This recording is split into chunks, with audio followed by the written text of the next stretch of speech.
Good morning, everyone. Thank you for joining our online conversation with Elevate Youth Voices.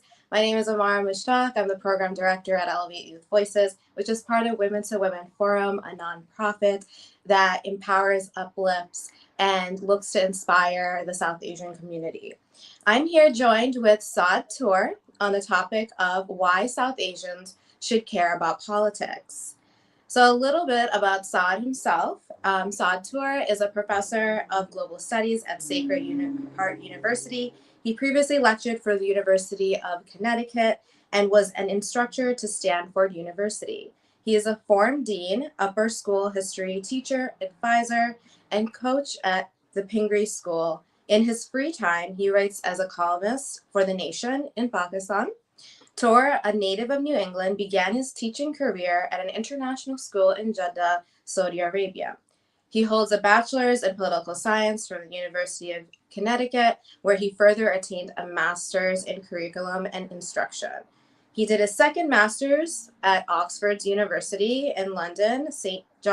Anthony's College in International Relations, with a focus on modern South Asia. Thank you for joining us, Saad.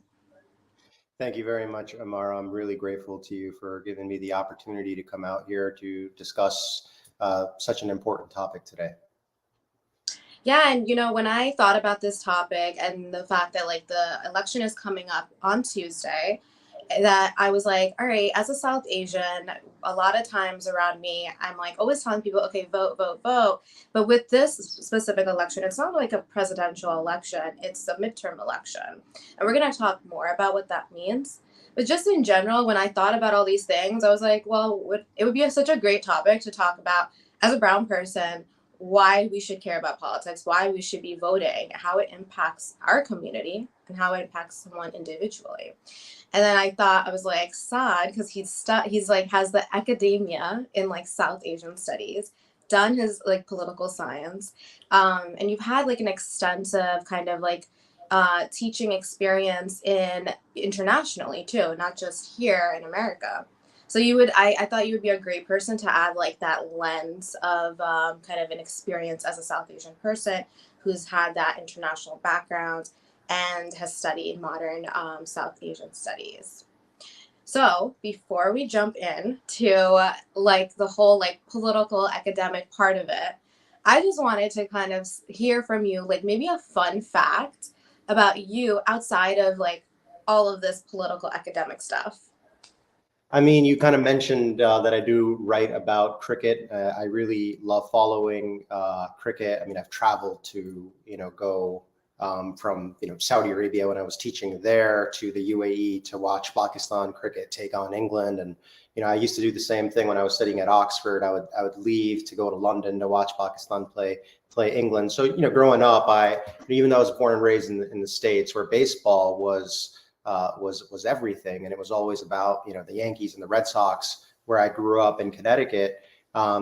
Cricket was something that I really enjoyed, and writing about it is something that I do for my hobby in my free time. So when I'm not engaged in teaching or in politics or running for office, I like to follow cricket. And as you know, the T20 World Cup is happening right now, and Pakistan needs a little bit of a luck in the situation right now. So we'll see how that goes. Yeah, seriously. We're hoping that all in favor of Pakistan. Yeah. And then, as we're part of a women's Elevate Youth Voices is kind of a program underneath a women's nonprofit that looks to empower and uplift women and kind of raise the voices of women in every different area of society. And I remember us talking about kind of being brown, me being brown, being a woman, right, in this community, and the importance of women voices. And I remember you sharing how you have also kind of interest in your academia, right, in education, in your schools, when Women's History Month comes, you do share about successful women, and you've done kind of some writing about it. Do you want to just share some of your insight on that? I mean, in terms of women specifically and women empowerment, I think it's just really critical for women and also people of South Asian background to just be engaged. in the process, in the narrative. You know, we are here in the United States today due to the fact that our families came here, they immigrated here, they did so much. And if you study things from a historical standpoint, 20th century, it was made so difficult. I mean, women did not get a chance to vote in the United States until like, you know, the 1920s or so. And there were amendments that needed to be made to ensure that they could move into that direction. For Asian Americans specifically, there were literally government trying to work as hard as possible to make sure that we couldn't really be citizens here, even if peoples were born here. If you think about what had happened to like Japanese Americans during World War II, there was so much othering that occurred. So again, now that we're in the 21st century, South Asians, not only as voters, not only as diaspora of immigrants, need to be engaged in the political process, but they should be running, they should be protesting, and they should be part of this narrative, because this is just as much as our country as it is a nation for others who had immigrated here prior. We're really on the land of Native Americans, you know, and we need to pay tribute to them as well. And that's what I really believe, just the process and being a part of this democracy. And I'm all about, you know, women and also people of all backgrounds being engaged in this. Because there's so many different forms of government. I lived overseas in Saudi Arabia. It's controlled by a royal family. You know, you cannot really vote there. So when I was able to come back to the States, I wanted to ensure that I could be engaged in the process that I have here in terms of the framework that I have here. You know, the American project was not perfect, and it still isn't. And we can only improve it by being active participants in it, not just by being bystanders, but what I call upstanders, right? And that's going to happen through dialogue like this, and you know, making sure that we get out and we're engaged. We have so many of our taxes that get taken out and go away, and we don't have any accounting for where it goes. So we do need to, you know, write to our legislators. We need to run. We need to protest, and we need to be asking questions. I think that's very important. And another thing that I did want to mention as part of like, you know, your background and where you are now is that, you know, you are seeking to be elected as a Board of Education member for Bridgewater Raritan School District. And you were previously a Democratic candidate for the Bridgewater Township Council. So as having a background in education, when you came to Bridgewater, what was that? What was your reasoning of getting into like Bridgewater's politics? I got into Bridgewater's politics last year because I was really agitated about what had happened at the national level. But let me just clarify before I get into the history a little bit in regards to my current run. Board of Education is nonpartisan, and I'm running because, you know, I believe teachers should be engaged in their local school boards if they're not employed at the local school district, because that's a conflict of interest. But the reason why I did run originally when I moved to New Jersey about 3-4 years ago was because I was just really upset about what had happened with George Floyd, and I was really upset about the insurrection. And I really felt like, you know, in a post 9/11 America, I needed to do something else. You know, when my president is saying that there needs to be, you know, a ban on Muslims, when my president is saying that Islam hates us, I took that very personally. You know, I'm a teacher. I teach history, and you know, I lead the narrative on that. And it's really important for me to get involved beyond the classroom. So that's why I decided to run for local office and be engaged in my community. And that's why you know, I decided to run and also to serve the people. And that's kind of why I went into that journey last year. And I think that's an interesting point that you actually brought up, that how you went into politics and by looking at the current events that have been happening, but also how it impacts your profession as in education, as a teacher, and what you bring into the classroom. And Yeah. that point is really interesting because, like, when we think about it, anybody can go into politics, irrespective of like what their profession is. Yeah. Politics isn't specifically for someone who has, just has graduated in poli sci and like that's the path that they want to take.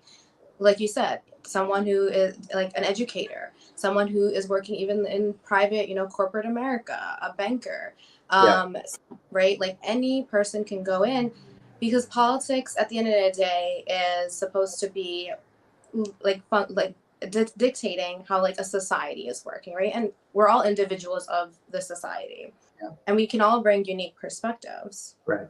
No, I mean, many years ago, when I was an undergrad at the University of Connecticut, I actually did study political science and international relations.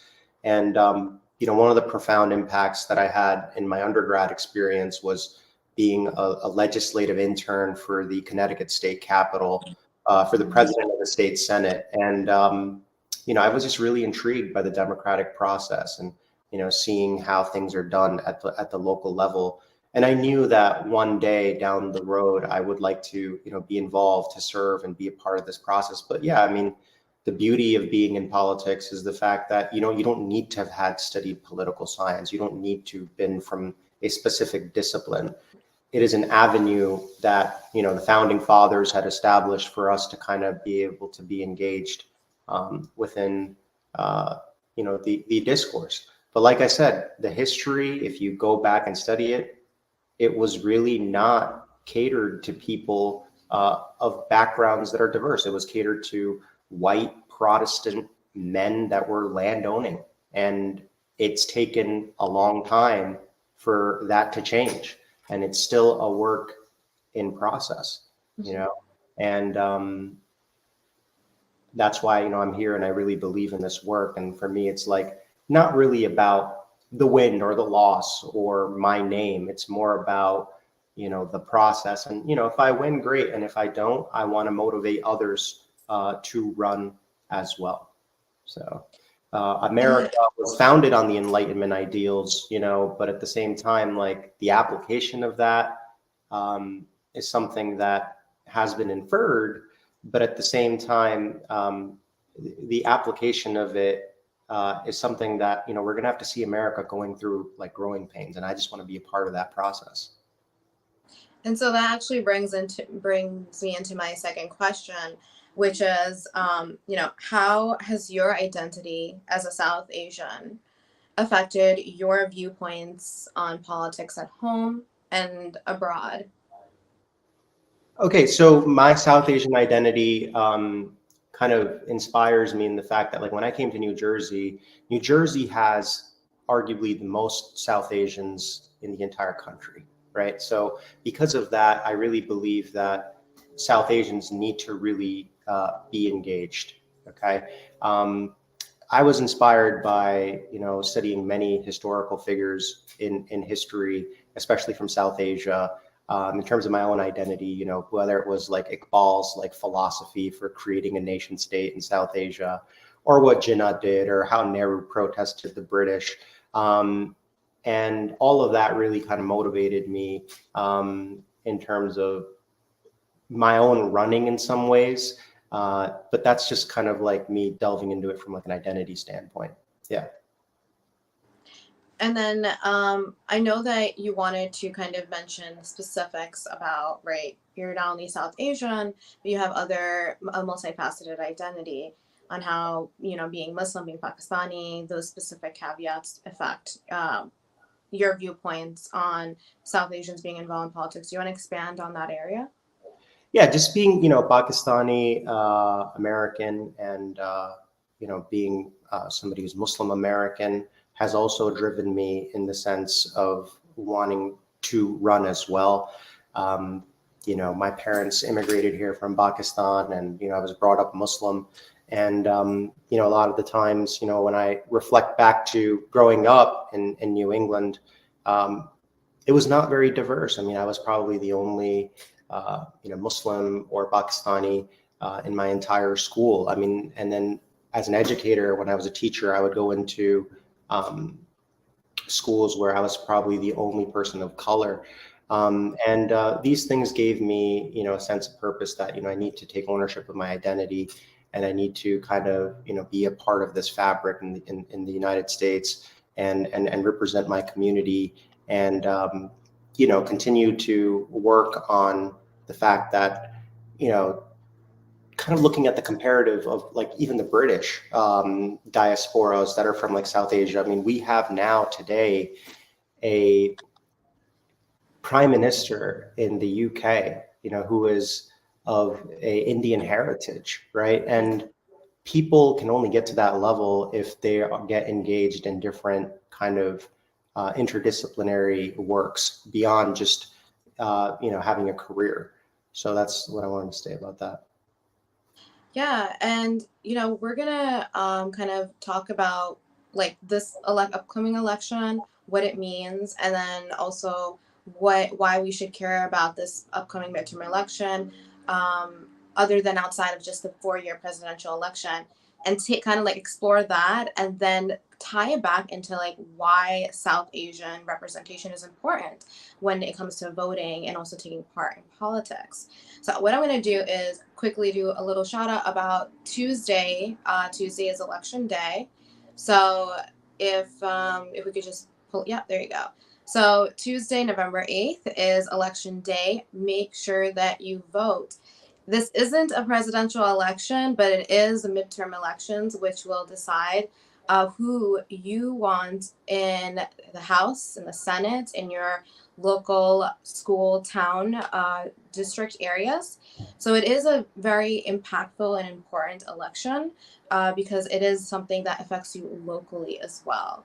So what we're going to do is jump into the fact that like this upcoming election is a midterm election. I guess that like give us a little like what is a midterm election and why should like an average, like American care about voting in the midterm election? So House of Representatives, in Washington, D.C. at Congress, they have 2-year terms, and, senators, they have 6-year terms. So midterm elections are just kind of the definition of when it's not a presidential election. So just because the president is not up for election doesn't mean that we should just like step back and not be engaged now. I mean, everybody, I think, gets really excited when it's a presidential election, which is great because you can kind of relate to your head of state.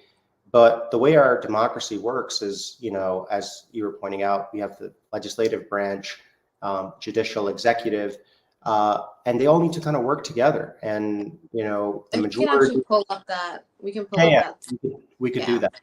Yep. So let's just pull that up so that people have a visual of the 3 branches. Yep. There you go. And then we'll just take the little banner away. Yeah. So it's like, Montesquieu came up with this. I'm talking about like the background, the political theory, but it's really important to understand that the way that our democracy works is that, we need to still be engaged and vote because, the House and the Senate and their control, whether it's going to be with, one party or the other, the Democrats or the Republicans, is really important. What ends up happening is if we don't vote, it'll be difficult for laws to get passed. If, for example, the executive is under, the control of, a Democrat president, but then we have a House and Senate that is Republican, it's going to cause difficulty. Okay. Or vice versa. My opinion is that regardless of what party you are, people should work together and try to pass bills in a bipartisan way. If you study, recent history, what ends up happening is people are just really having an allegiance to their party, and then they don't get any work done. And that is something that is quite tragic. I think if that ends up happening, then we should really write to our legislators and say, hey, like, come across the aisle, work with others, regardless of your political kind of leanings, to just make sure that you can pass things in terms of like, infrastructure or, public safety, or making sure that, we have clean energy, etc. But the reason why it's so important for people to vote is just, is not to just vote for the president. We need to vote for our local representatives. It's actually much more easier for us to be able to reach out to our local congressman or local senator, so that you can make contact with them about things that concern you within your municipality or your county. And this is the way of showing that you really do care and about being a sound civic citizen within the society. Yeah. Yeah, and I think it's important to just understand the differentiation of the three branches, right? The executive branch, that's just signing laws. They're not making the laws. It's No, the legislative branch where they're making the laws, and then it's the judicial branch where they're deeming if something is constitutional or not. right. So when you say that all three of them have to kind of, in a way, when we're voting, like we have to be aware of not just like the president that we're voting for, who is signing those laws in place, but also who we're putting into the into the Senate and the House, who we're putting into our local kind of communities when it comes to our boards and local congressmen and mayors and everything, because at the end of the day they're the ones who are working together to make the laws, to bring the change that we're looking for.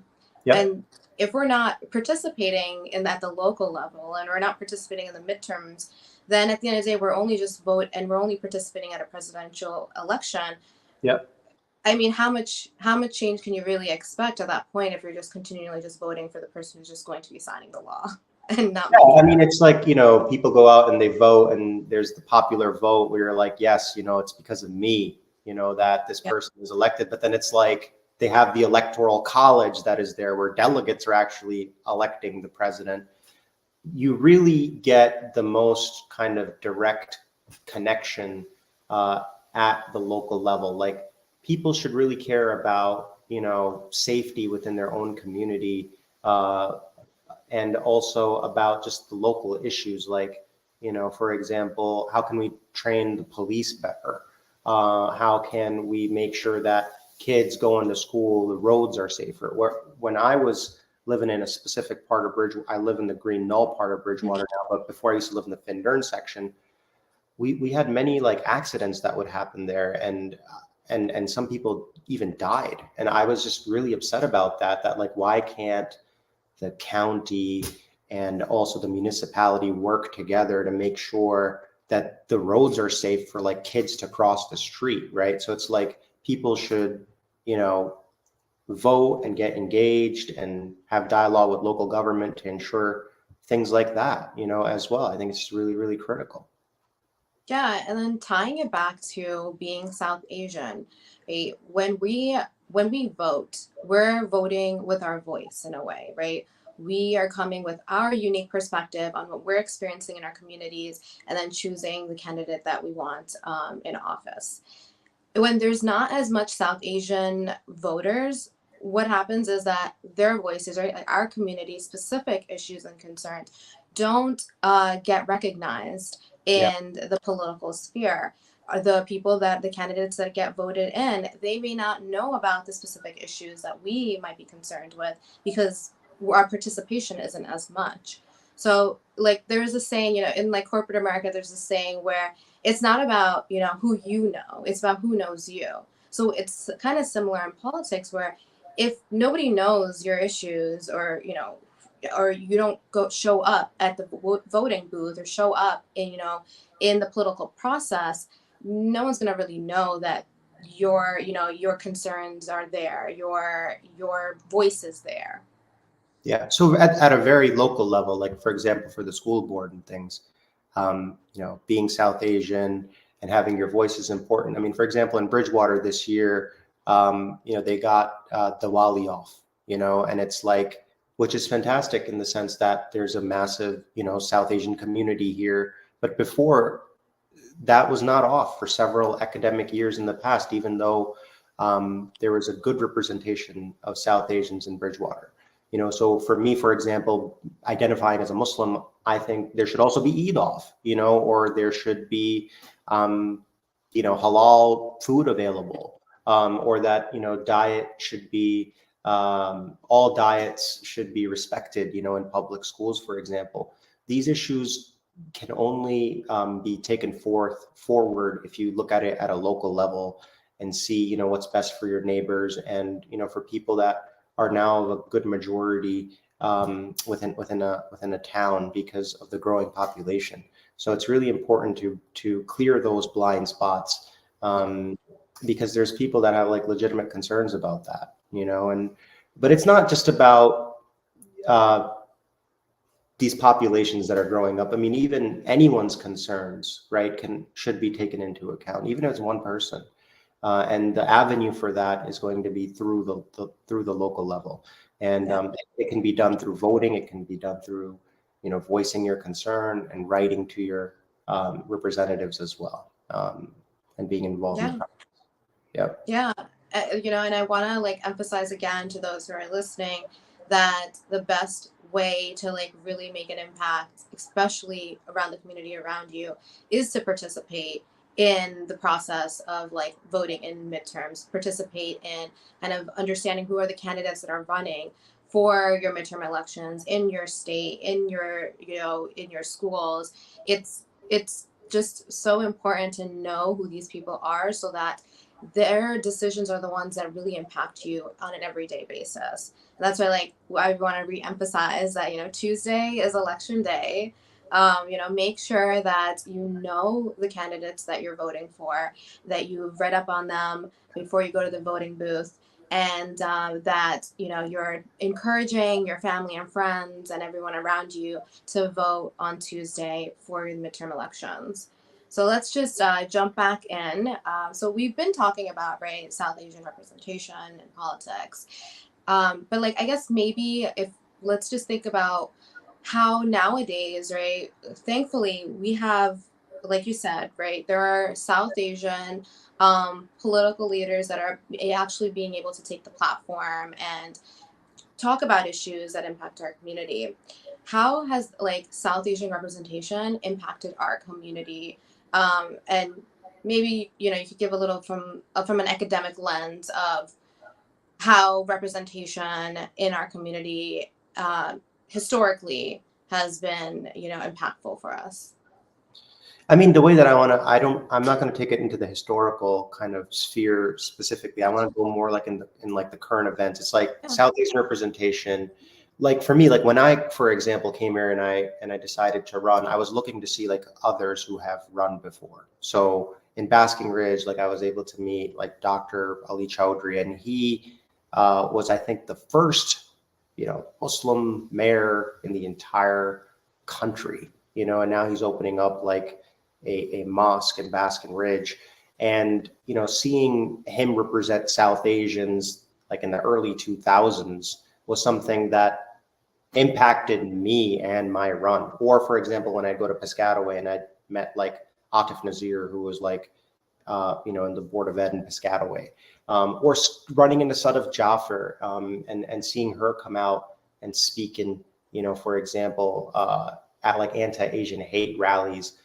Somebody who was the first like Muslim, woman who was a mayor in Montgomery and now is, in Trenton as an assemblywoman.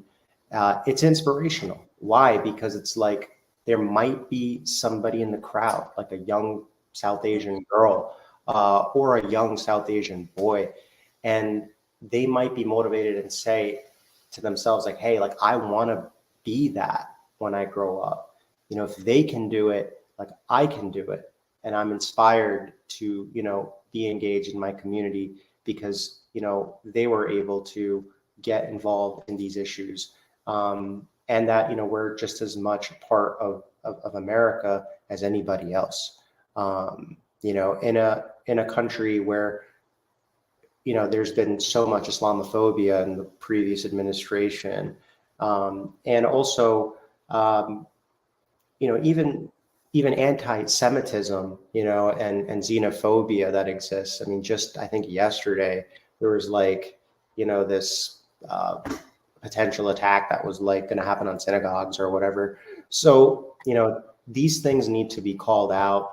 And just in terms of coming back to South Asian representation, like, being motivated by people that are already, there, and inspiring the next generation. I think that is really important.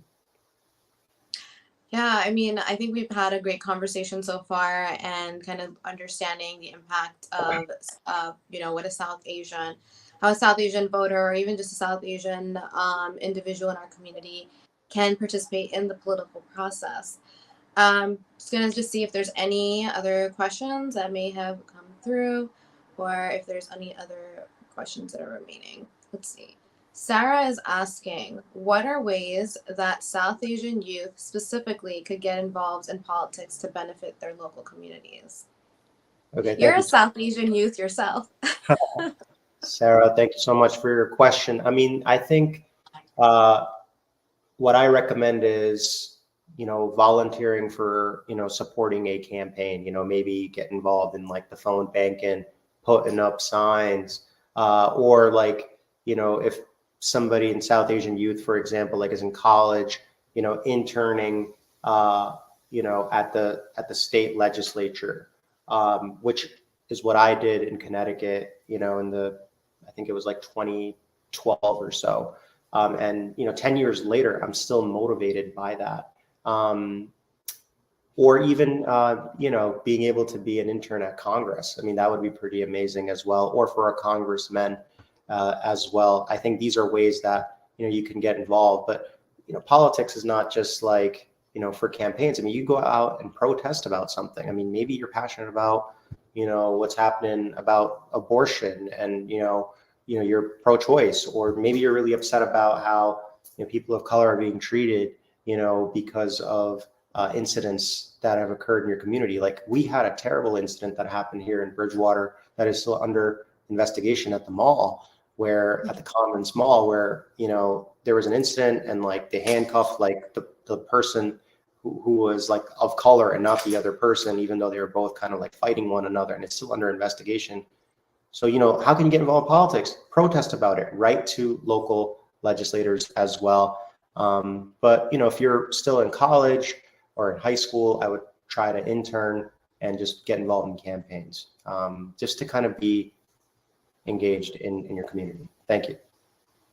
And then the other thing that I would just bring up is, and I'm going to go to the comments in just a minute, but the other thing I wanted to bring up along the lines is that you can also be involved in just like, if you don't know what's happening in your community and like what are the resources there. So our program actually runs multiple events throughout the year when it comes to like volunteering with like local community resources, and participating kind of like within the community when it comes to recognizing, like networking with individuals. So even outlets like that can help you at least expose you to the resources you have in the community, what's going on in your community, meeting people who may be in specific areas of interest. If you want to get into politics, we have Saad here. We have multiple members in our community that are involved in our local community politics, where you can get connected. So I just wanted to bring up the fact that we definitely, our program also does a bunch of events where we're a nonprofit, so we want to give our youth that outlet so that they have that venue to explore. So let's just pull up that comment again. So Nusrat says, being in politics as a minority is not an easy path. So do you want to expand on the comment? Yes. Nusrat, you're absolutely right. It is not an easy path. I mean, there are a lot of things that you're going to go through where it's going to be very turbulent for you.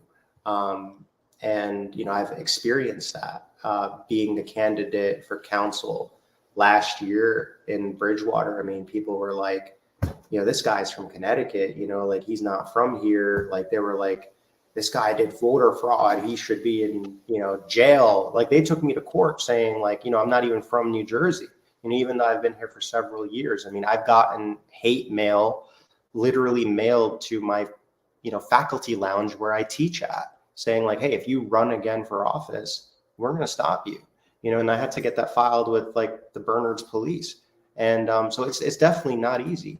But you have to have that grit and that vision and that commitment that, hey, like I don't really care. Like, I'm going to do this because I can. And I'm sorry you feel this way, but I'm still going to, do what I want to do to be able to express myself as a candidate to serve, as a public servant and stay on this path.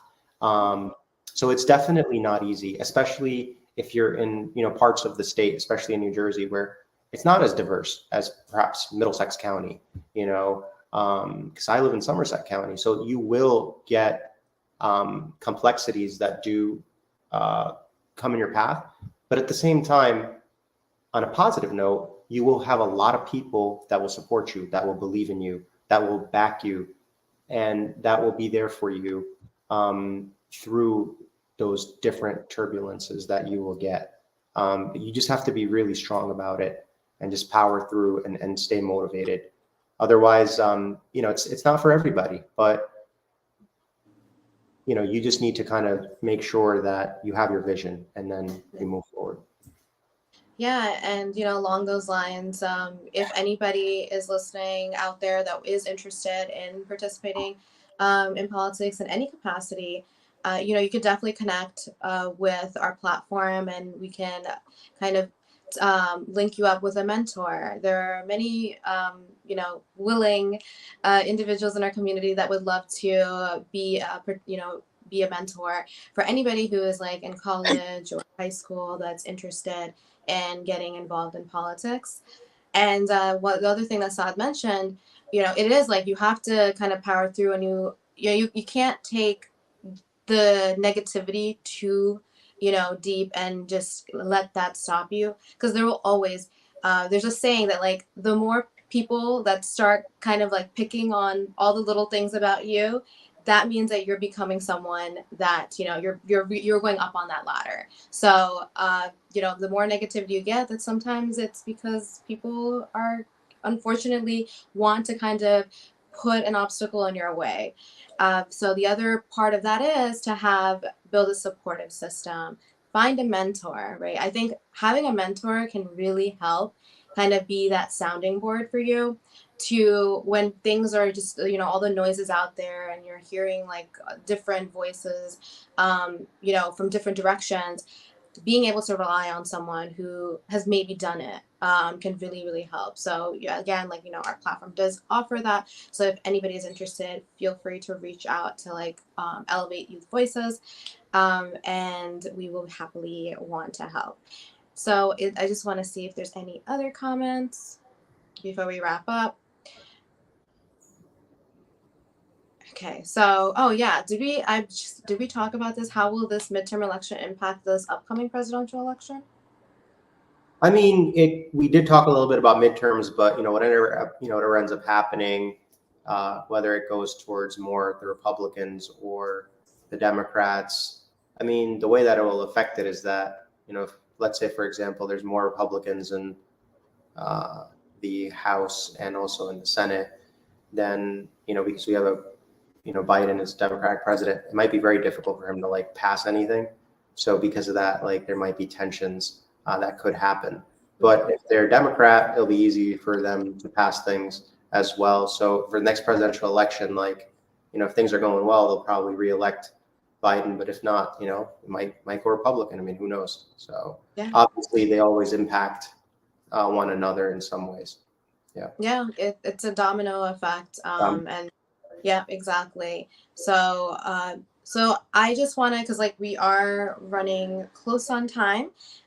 So I just wanted to thank Saad for him coming on here and having a conversation about this important topic. Voting, you should go vote on Tuesday for the midterm elections, so that you can decide who helps fund, make laws, and kind of budget for your local community.